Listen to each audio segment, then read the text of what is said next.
Hello, welcome to Carib Nation. I'm Doris Dean. Today my special guest is Her Excellency La Celia A. Prince, Ambassador of St. Vincent and the Grenadines to the United States and the Organization of American States. Ambassador, welcome to Carib Nation. Thank you very much. Even though you've been in Washington for quite a while,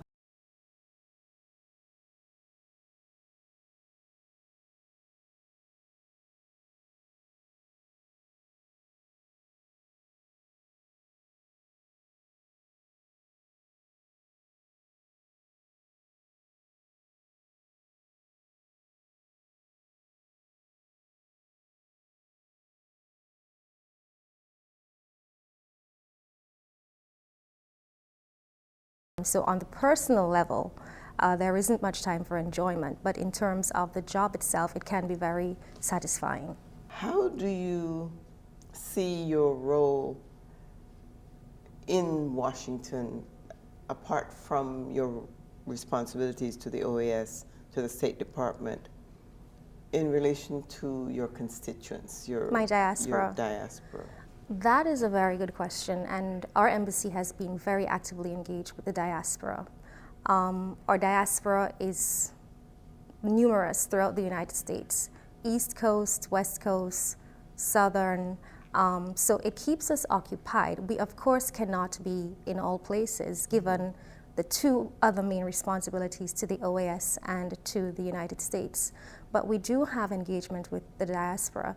In fact, I have an ambitious project actually, which started recently in the summer, and I am on a campaign, so to speak, meeting with the diaspora in various pockets of the United States to start a mechanism which I call the St. Vincent and the Grenadines Diaspora Emergency Response Mechanism.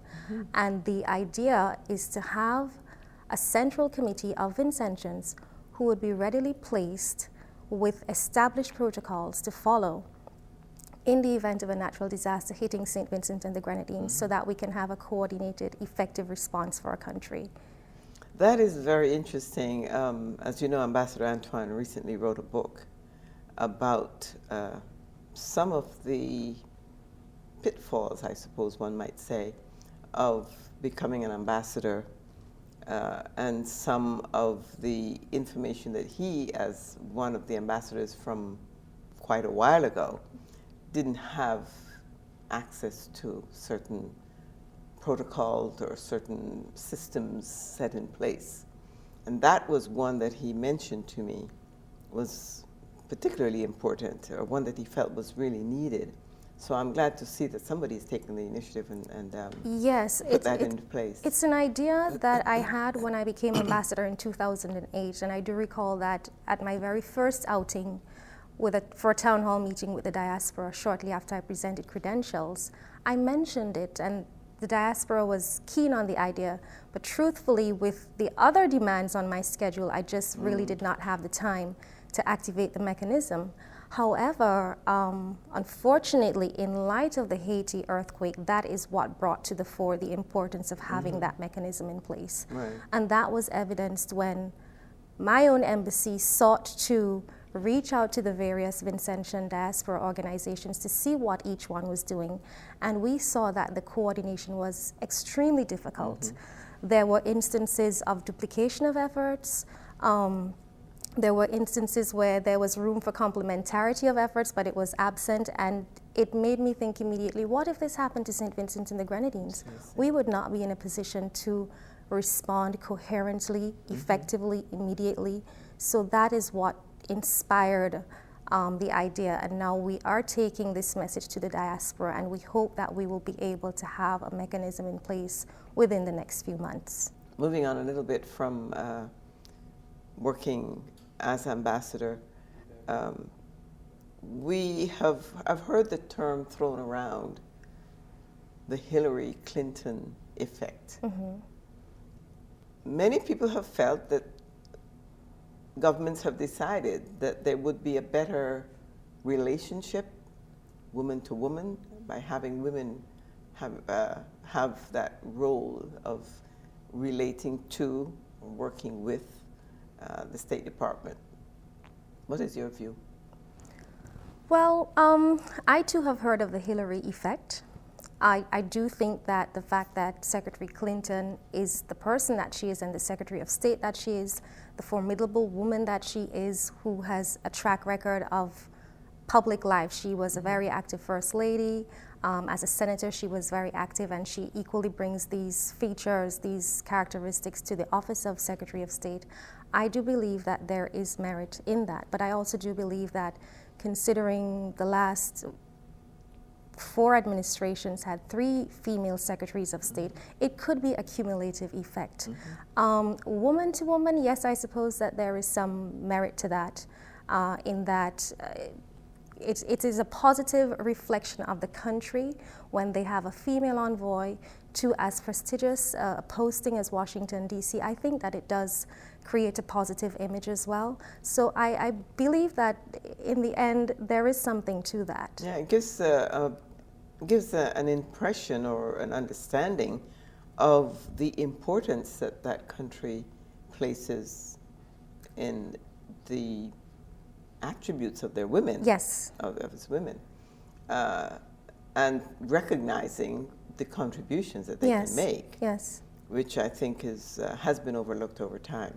It has been, but I think I'm proud to say, first of all, that St. Vincent and the Grenadines has been a country, like most other Caribbean countries, if not all, who have recognized the value and the importance of the woman.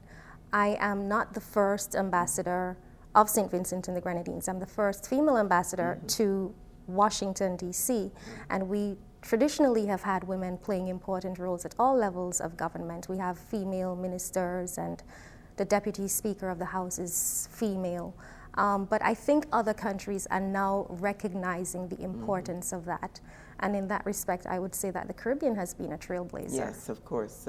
We've had female ambassadors, female prime ministers. Prime ministers going back for quite a while. Yes. So we've definitely blazed the trail there. So Yes. I'm glad to say that as small as we are, we're making our impact. That's right. Do you think then that the face of diplomacy is changing, has changed, or? I think it is changing. Of course, I am still new in diplomacy myself, but growing up, you always found that not even just ambassadors, but diplomats in general tended to be men. And sometimes when I look around at the CARICOM caucus, apart from the fact that we do have women ambassadors, in most instances you have the deputies, the DCMs, they are women. Some missions here in Washington are actually staffed by women. True. The only men in the embassies are those that perform an administrative function, but the diplomats are all women. Yes, yes. Well, it's nice to know that the world will probably have a different tone. Yes, and we are taking our rightful place in this world. Yes, excellent, excellent. Also, in the diplomatic world, we have seen a thrust towards a more global way of working, which brings the Caribbean into focus. How much do you think the Caribbean has grown in terms of working as a body, as one voice, in the greater diplomatic In the global world? context, we really do try to harmonize our stance on many issues, foreign policy, trade, commerce and development. But if I can segue a little and say that perhaps within our CARICOM region, you find perhaps the even better example within the OECS. I think that the OECS is the model that has proven that you can really come together and find effective, coherent policies. Perhaps it is that it's been more effective at the OECS level because the countries within the OECS are more homogenous than the countries at the wider CARICOM level. But CARICOM can indeed learn some lessons from the OECS.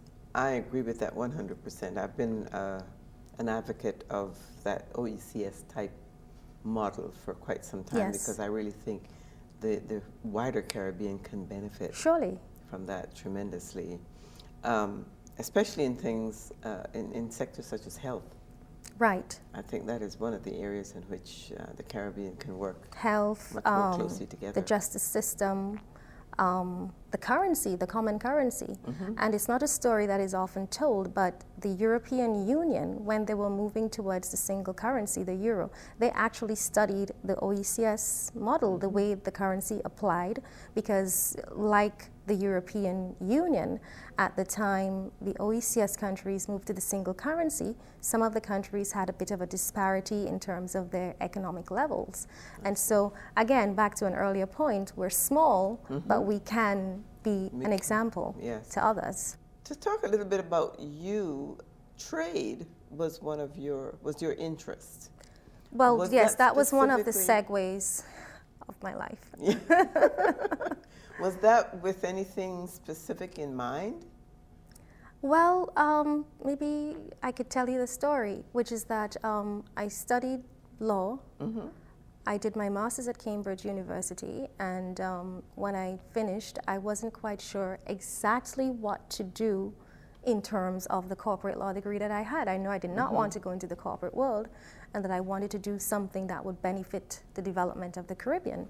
And I was led to the CRNM, the Caribbean Regional Negotiating Machinery, and that is how I got a start in trade. So I worked in various negotiating fora, like the Free Trade Area of the Americas, the ACP, African, Caribbean, and Pacific Group of States, the World Trade Organization, and then after that I made a segue into diplomacy. I see. We'll be back with more with Ambassador Celia Prince after this short break. I'm Doris Dean. This is Carib Nation Television, the source for news and information about the Caribbean and the diaspora. Seen locally in the Washington, D.C. area on MHZ Network, Saturdays at 1:30 p.m. and Wednesdays at 11:30 a.m. and on the World Wide Web at CaribNationTV.com.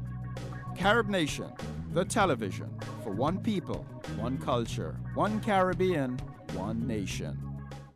Welcome back to Carib Nation. I'm Doris Dean, and my guest is Ambassador Celia Prince of St. Vincent and the Grenadines.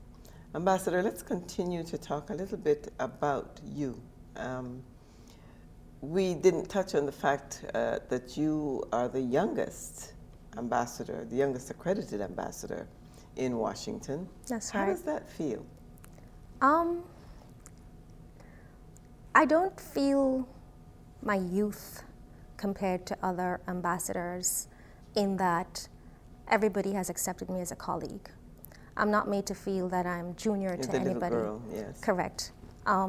When I was first asked to become ambassador, and I did have reservations on that, my youth was one of the things that I feared might be an inhibition for others, but I was very surprised that that is not the case. I am treated as a colleague. My opinions are sought after, and there is no chasm, so to speak, between my colleagues and me. As you said, you had the opportunity also to have some practice as a Deputy Chief of Mission. Correct, yes. And therefore you knew what the arena was, and I'm sure they had all dealt with you at some point. They did, yes. So in fact, sorry to cut you off, but when I labored long and hard over the decision as to whether I should accept the offer to be promoted as ambassador, I did confide in some of the ambassadors then. I was there, I was junior to them because I was still deputy, I was chargé. And many of them encouraged me, in fact all encouraged me to do it. They said, we know you can do it. You do not turn down such an opportunity. And the fact is that your government reposes confidence in you, and your duty is to say yes. Yes, yeah. Well, I think that was good advice. Now, you also were an island scholar. Yes. Which leads me to ask, were you one of these naturally bright children, or did you work hard to get there? No, I don't consider that I was naturally bright. I always tell people of my parents' children, we are 3. I think my younger brother and sister are brighter. I don't think I'm the naturally bright one. Are you the eldest? I am the eldest, but I am what my friends, I may disagree with them, but they regarded me as a nerd.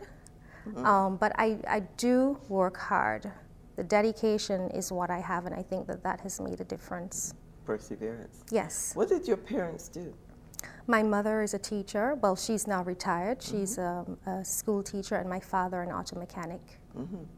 Because usually, you know, what we have in the Caribbean, the whole idea of education is the end-all and the be-all. Right. That we must focus on education.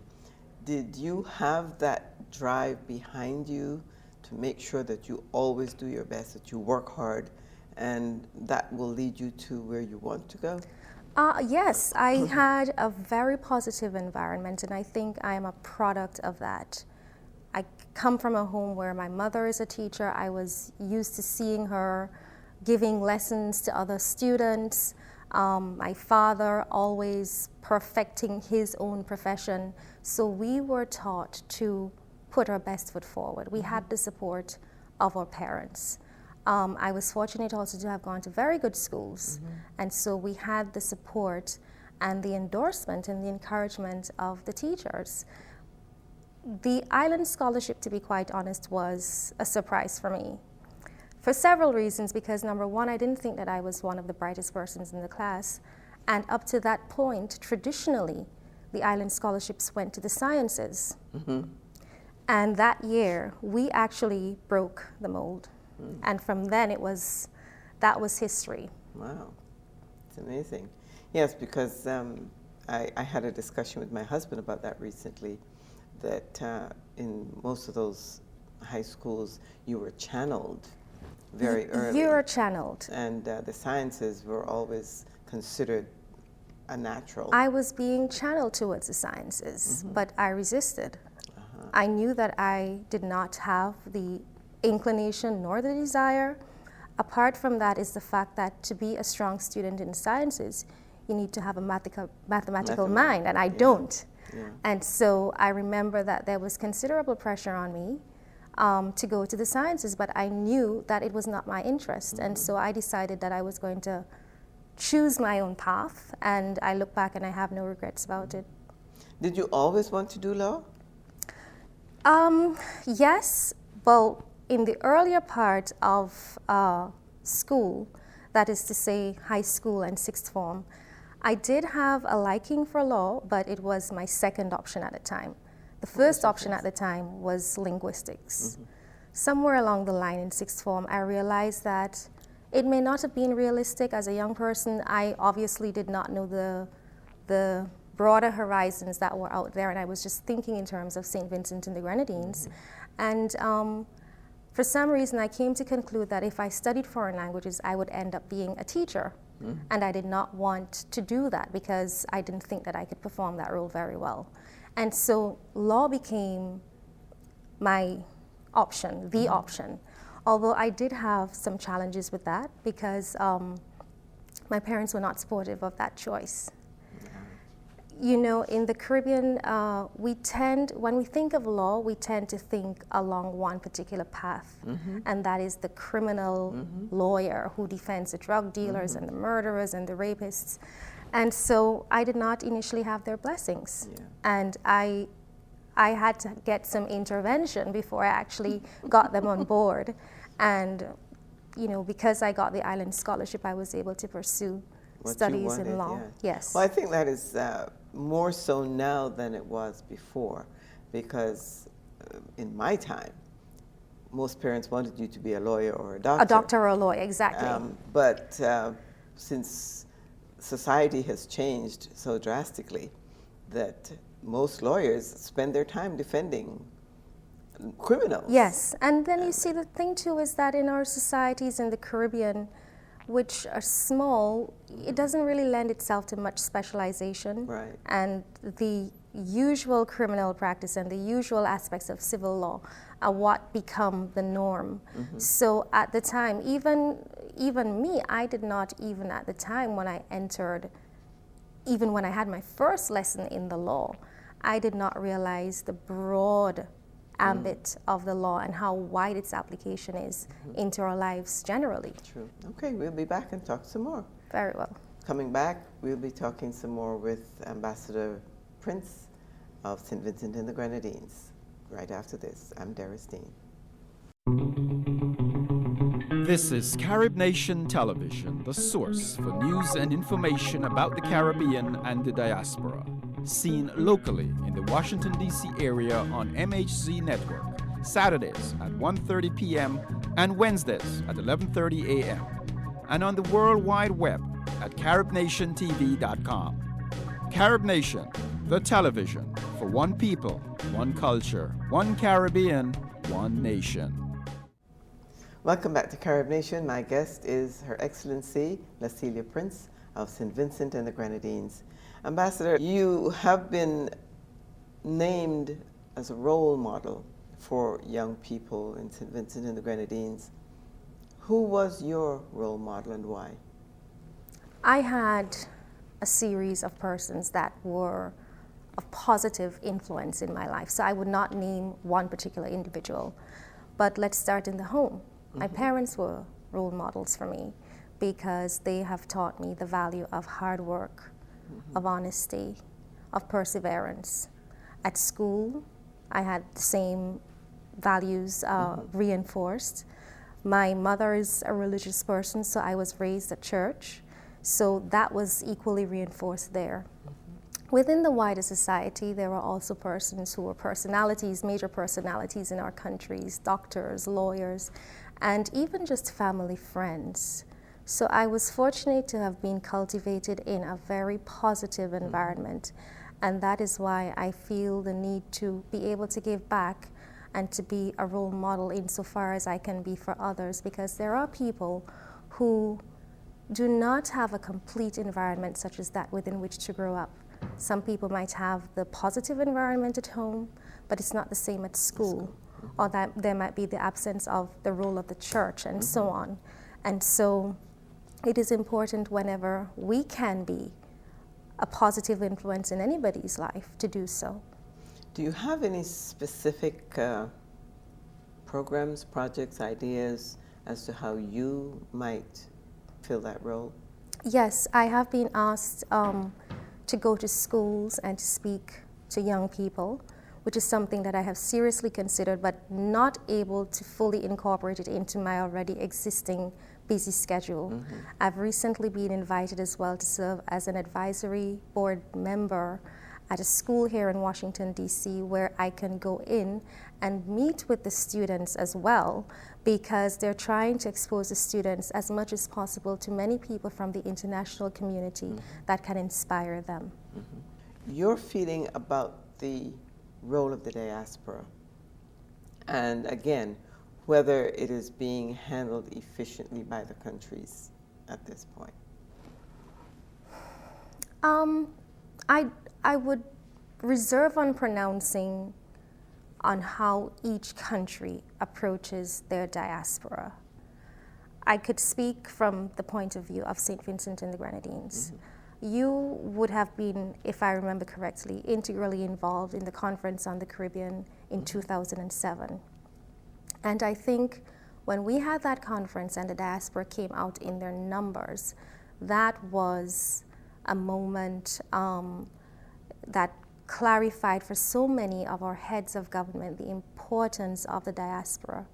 Many of our countries, in fact most, are not countries that have mineral wealth or anything that makes us a rich country. The wealth of the country is the people, the human resources, both present in the countries, living in the countries, and those in the diaspora who are integrally involved in the development of the country. And so, at least from our point in St. Vincent and the Grenadines, when we were involved in the Conference on the Caribbean, that was the moment where we decided that we needed to do something. And Prime Minister Gonsalves left Washington, went back to St. Vincent and the Grenadines, and he decided that we're going to start a regional integration and diaspora unit, which is what my predecessor, Ambassador John, he's now the director in that unit. And as the name suggests, that unit is responsible for having programs for engagement with the diaspora and bringing them into the fold in nation building.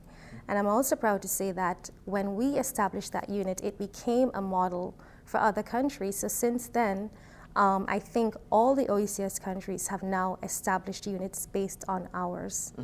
So that's all of that to say that we recognize the value of the diaspora, and I think that at least from St. Vincent and the Grenadines' point of view, we have been trying very hard to ensure that we use this valuable resource as much as possible. Last year, to celebrate the 30th anniversary of St. Vincent and the Grenadines, we had a homecoming. It was a year of activities, but one of the crowning events was a diaspora conference. And leading up to the conference itself were many consultative processes with the diaspora. Coming out of that conference is a document, a diaspora policy framework for engagement that touches on issues of economic development, social development, culture, governance. And we have this document, which again has been used as a model for other OECS countries. And we're actually getting the World Bank to assist in helping us develop some programs for the diaspora. Excellent. One of the things that we're hoping to do is to develop a database, for example, of skilled labor. And that is something that we all need Yes, across the Caribbean. exactly. We are running out of time, but I'm glad that we ended on that point, because that is one of the concerns that I had about how the Caribbean will use its diaspora. So thank you very much for that update. You're most welcome, and thank you for having me. Thank you so much for this interview. And I hope by now you have a better understanding and you have met and will somehow find a way to interact with your ambassador, as we have with Ambassador Celia Prince of St. Vincent and the Grenadines. Until next time, I'm Darris Dean. Thanks for watching.